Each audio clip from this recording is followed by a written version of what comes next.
Download the NBA app. Cleveland held a healthy lead heading into the fourth quarter of game number 82 versus Charlotte, then got outscored 32-14 as coach J.B. Bickerstaff cleared his bench. It was seen as gamesmanship to set up this series with Orlando, so we'll see if the Magic take that personally or not. The teams split their season series 2-2, each winning once on the other's court.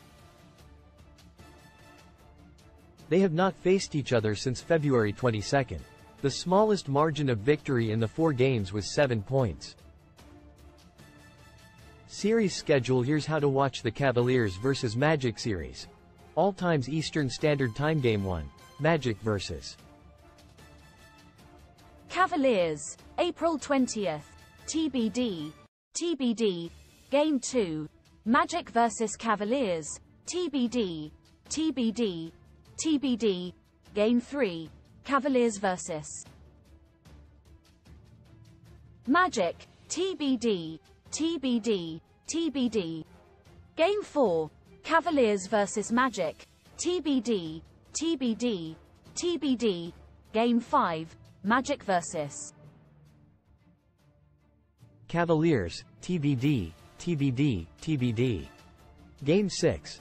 Cavaliers vs Magic, date TBD, TBD, TBD. Game 7. Magic vs. Cavaliers, date TBD, TBD, TBD. Equals if necessary. Top storyline similarities, size and defense.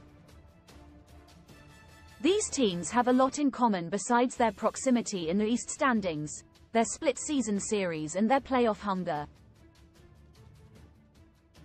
They both ranked in the NBA's top 10 defensively and in the lower half offensively. And with big bodies all around, Jared Allen, Evan Mobley, Jonathan Isaac, Paolo Banchero, the scoring might drop significantly when postseason pace also factors in. Orlando ranked behind only Minnesota and Boston defensively and flexed that strength to a 21-2 record when holding opponents under 100 points. Cleveland, it didn't lose at all, going 14-0 when holding the other guys under 100. The flip side was pretty even too. The Magic were 2-12 when they couldn't crack 100, the Cavs 1-9. The Cavs fared better head-to-head, with a 5.6 net rating in the 4 meetings. One notable edge was on from the perimeter, where Cleveland outscored Orlando by nearly 15 points per game on 3-pointers. It also outshot the Magic by percentage, overall and from the arc, while winning the battles on both boards. Keep your eyes on the Banchero-Mobley matchup. No one will go it alone in exclusive coverage, but Banchero and Mobley figure to see a lot of each other. The former was the #1 pick in 2022 and already has made a little history. Banchero became the youngest player, 21 years, 154 days, in NBA history to lead his team in scoring, rebounding and assists in a season.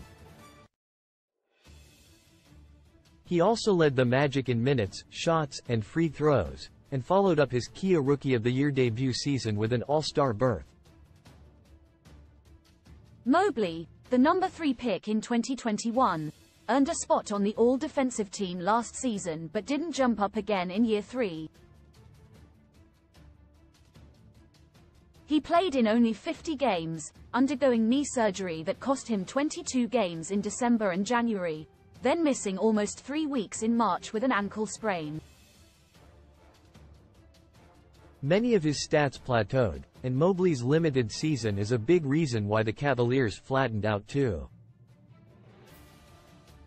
Banchero's diverse offensive game matched against Mobley's defensive prowess should provide marquee minutes. The Orlando forward gives up an inch in height to the 6'11" 11 Mobley, but has notable strength and 35 pounds on him. One more thing to watch for each team for Cavaliers: health. Cleveland has weapons, if they can stay on the floor. Donovan Mitchell, Darius Garland and Mobley all fell short of 60 appearances and they each missed one of the games against the Magic. Mitchell and Garland, however, averaged 27.3 and 26.7 points, respectively, in the series. The Cavs had more than 300 games missed to injury, but a week before Saturday's opener and a typically leisurely schedule in the first round should benefit them. For Magic, backcourt feistiness. Orlando doesn't get a lot of its scoring from its backcourt. Jalen Suggs and reserve Cole Anthony are the only guards to average double digits and, against the Cavs, they put up about a third, combined 17.6 of what Mitchell and Garland posted. But their defense, bolstered by Gary Harris and coordinated with wing Franz Wagner and the front line, can be punishing. At 6'5" 5 and 205, Suggs plays like the former prep football star he was, with playoff physicality likely to work in his favor. One key number to know: 9.2%. The Magic shot 58.7%, 11 Th best, in the paint, but had an effective field goal percentage of 49.5%, 28th, on shots from outside the paint. That, 9.2%, was the league's biggest such differential. The Magic ranked in the bottom 10 offensively for the 11th straight season, with their lack of perimeter shooting being their biggest issue. The Cavs took a step backward defensively this season, having ranked first on that end of the floor last season, but remained one of the best teams at defending the paint. They were one of three teams, the Celtics and Thunder were the others, that ranked in the top 10 in both opponent field goal percentage in the paint, 55.1%, fifth, and the lowest percentage of their opponent's shots that came in the paint, 48%, ninth. John Schumann the pick Magic in 7. If it goes this long, Cleveland gets the final game at home. The Cavs have more spring experience than Orlando. They were in the play-in 2 years ago and lost to New York in the first round last spring. But they're not exactly peaking at the right time. Since these teams last met, the Cavaliers have gone 12-16. Orlando is 16-10 since that night, improving by 13 victories over last season to thrust Jamal Mosley into Coach of the Year conversations. The Magic are in the playoffs for the first time since 2020 and haven't won a series since 2010, but the guys playing well for them now know nothing of that.